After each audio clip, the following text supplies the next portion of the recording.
Good afternoon na kasi it's already noon time. Meron tayong cup of ham fried rice with mixed vegetable, 1 sunny side egg, and 2 slices of turkey bacon with our hot green tea. Kain po tayo.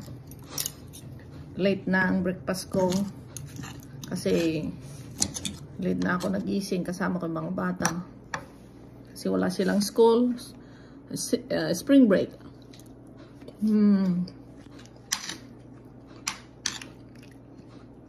Gusto sana nila ng pancake daw with bacon and egg, kaso ubos na pala yung pancake powder mix ko.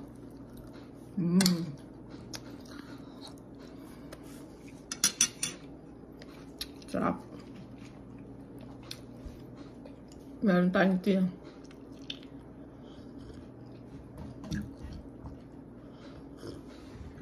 Ang sarap ng init niya.